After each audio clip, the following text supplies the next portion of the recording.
Our guest on Let's Talk today is Rebecca Zimmermann, and Rebecca represents the Arkansas Advocates for Children and Families. Rebecca, welcome to Let's Talk, first of all, and we've been talking for a second here. So before we get down to the details, I need to know about growing up in Alaska. You grew up in Alaska. Most Arkansans did not. So tell us how to recognize what animals are in the neighborhood. Well, I just lived in Alaska from age 5 to 9. But you learned. Yes, I did learn, yeah. So there's a lot of wild animals around when you're walking to school or playing outside. So they teach you how to, parents teach their kids how to identify different kinds of animal poop. So you know if it's a moose or a bear, and then if it's a bear, don't run away because they'll get you. Don't run from a bear. This can apply in Arkansas. And the moose, they'll just come and sit in the middle of the road, so there's not much to do about them.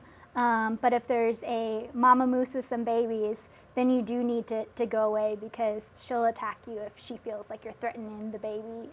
Mother moose. Yeah, there's a lot to learn when you're a kid in Alaska to make it through. That is fabulous. That is fabulous. And then you came to Arkansas, and now you've been teaching us a lot of things.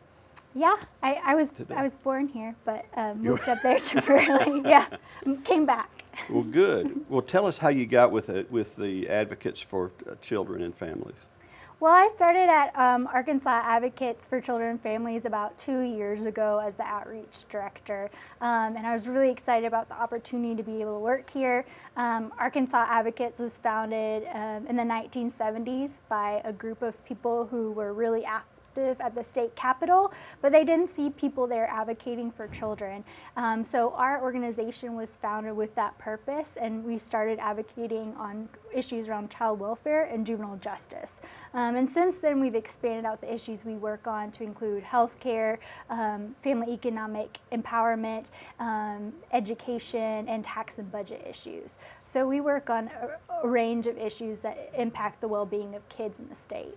And Rebecca, I was looking at some of the statistics that you guys provide. It appears to me that you're doing some good, that you're seeing statistical, scientific improvement in what you're accomplishing in most areas, right?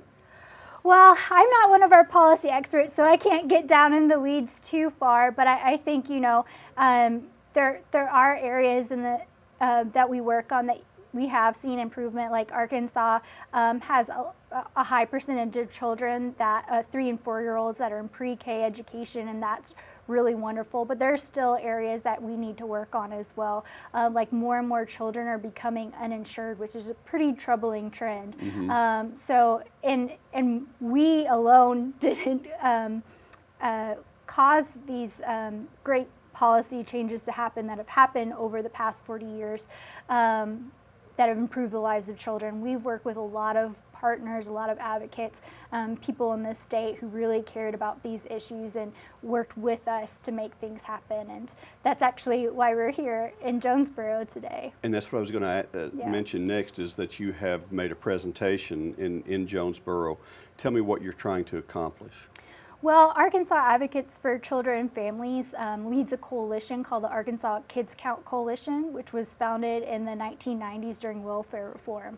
And we have over 100 members around the state that are both nonprofits and individuals who care about policies that impact children.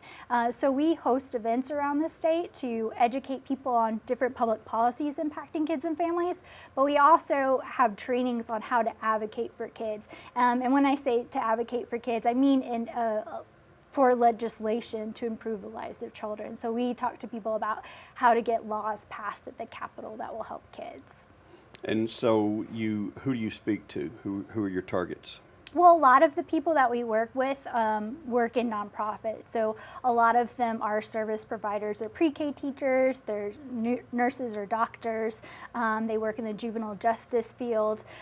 So that's most of the people we work with. But there are a lot of people who come to our trainings that, they may be parents or grandparents who are concerned about kids in their community. They may be business leaders who see the impact of issues affecting kids and how that impacts us all. So it's a range of people who come, but a lot of them do work in nonprofits or schools. So we do try to encourage people, especially those who are seeing issues affecting kids firsthand, like how pre-K education can change the trajectory of a child, how healthcare access is really critical for families with who have children with special needs and things like that. Because one thing that's really popular when you talk about lobbying is if you're not on the table, you're on the menu. And so we try to get more child advocates on the table, because the people who show up at the Capitol are the people who get legislation passed. And we want to make sure that people who care about the interests of children are using their voices to advocate at the Capitol. There's always legislation proposed that is supposed to benefit children, and there's always unintended consequences of different things. How do people know how can people learn to, when they listen to their elected officials talk about this legislation, how can they learn to really understand what the ramifications are? It can be hard for people who aren't really active at the Capitol to keep track of everything that's happening. And so you can sign up for alerts that Arkansas Advocates has, and we can talk about different pieces of legislation that are coming up. But in terms of talking with legislators about particular pieces of legislation, or after the legislation's passed and becomes law, there are lots of opportunities to talk both with legislators and also with department officials about those laws and how they would impact communities.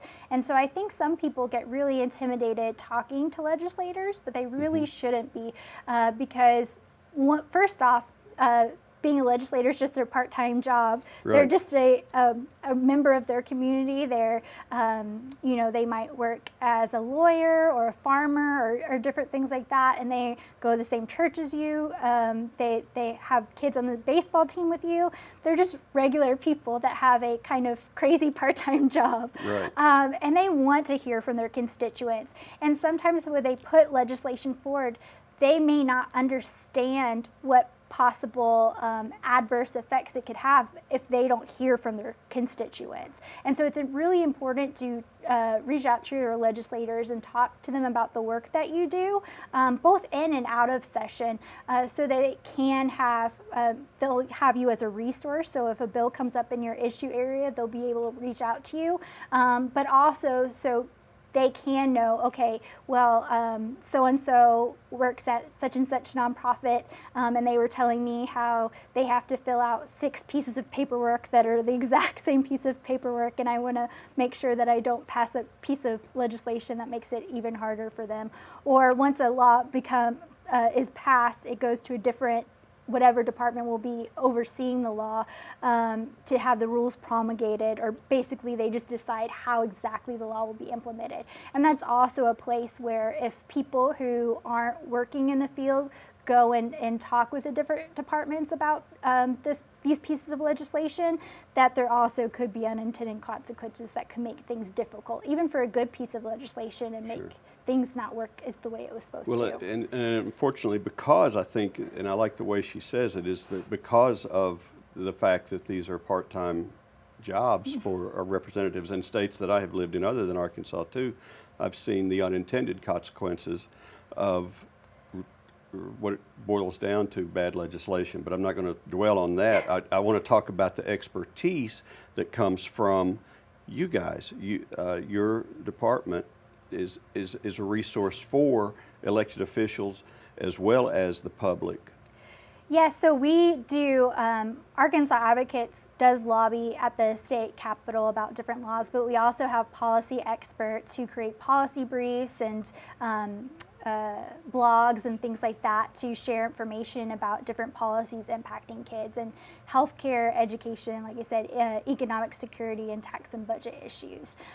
So we share that information with legislators. We share that information with the general public. You can go on our website, aradvocates.org, and sign up for our both our action alerts, but also for information about different briefs and things that we're putting out. But I would also say, in terms of expertise, like we try to emphasize today, everyone's an expert in something, and the legislators want to hear from you. If you work at a food pantry, you're an expert in hunger in your community, and you need to share that information with legislators. If you're a parent who has a child with special needs, you're an expert in how these complicated laws are impacting your child's well-being. The legislator needs to hear from you, and so we provide a certain expertise. But everyone could share expertise with legislators and increase their understanding about issues impacting children. And your departments range from, and I listened to a part of your presentation, and you had nonprofits represented that were solving different issues, and you're teaching them how to go about making impact. So how many different, I mean, you talk about child welfare, you're talking about their health, you're talking about their education, you're talking about food insecurity. Do you have different people in charge of different departments like that? Well, yeah, we have policy experts over those big 4 buckets that I mentioned before: education, healthcare, and then we have one person who does both tax and budget issues and family economic empowerment. And then our executive director focuses on juvenile justice reform. So at our office, we have people that do work on a variety of things. But I mentioned today in the training that even if they're not working on a specific issue and you're trying to find data, because they're doing research so often, they may very well know where to go to find that information.